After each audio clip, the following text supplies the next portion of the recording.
8h38 sur Europe 1, nous retrouvons l'édito d'Alexandre Devecchio, journaliste au Figaro Magazine. Bonjour Alexandre. Bonjour Alexis. L'Union européenne envisage d'intégrer des pays du Maghreb et du Proche-Orient au programme Erasmus.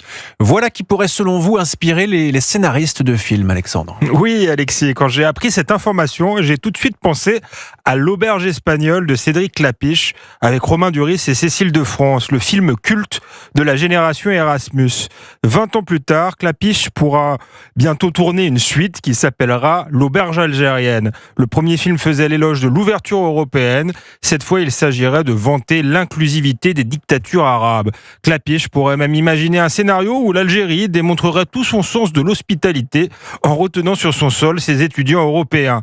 Ce scénario délirant a été imaginé par l'Union européenne qui a décidé d'ouvrir le programme universitaire d'échange à pas moins de 10 pays. L'Algérie, l'Égypte, Israël, la Jordanie, le Liban, la Libye, le Maroc, les territoires palestiniens, la Syrie et la Tunisie. Rappelons par ailleurs qu'en 2023, cette même Commission européenne a exclu la Hongrie du programme Erasmus sous prétexte que Viktor Orban entraverait l'état de droit et ciblerait les minorités. Est-ce à dire qu'aux yeux de l'Union européenne, le régime d'Orban, démocratiquement élu, est moins fréquentable que celui du président Tebboune, qui détient arbitrairement dans ses geôles Boualem Sansal et Christopher Glass, ou moins respectable que le Hamas qui exécute les homosexuels en les jetant du haut des immeubles. Et doit-on craindre, Alexandre Devecchio, que cet élargissement d'Erasmus soit une nouvelle filière d'immigration ? Oui Alexis, cet Erasmus Maghreb et Proche-Orient s'inscrit dans le pacte pour la Méditerranée et s'accompagne d'un doublement du budget consacré à cette région à 42 milliards d'euros.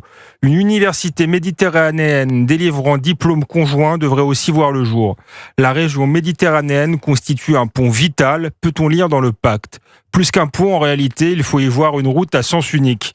On imagine mal les jeunes Français ou les jeunes Italiens se précipiter à Gaza ou à Damas pour poursuivre leurs études. En revanche, il ne fait aucun doute qu'une partie des étudiants extra-européens resteront en Europe une fois leur année Erasmus achevée. La commissaire Dubravka Šuica, qui porte le projet, ne cache d'ailleurs pas que l'un des objectifs de la Commission est de faciliter la délivrance des visas et d'ouvrir des voies légales pour répondre aux besoins de main-d'œuvre de l'Europe. Est-ce qu'en France, on peut déjà parler de filière étudiante d'immigration ? Oui, dans notre pays, l'immigration étudiante est déjà depuis 2022 le principal motif d'octroi des premiers titres de séjour. Spécificité française, 53% des étudiants étrangers sont originaires du continent africain, du Maghreb ou du Moyen-Orient, principalement des Marocains et des Algériens. La plupart ne repartent pas.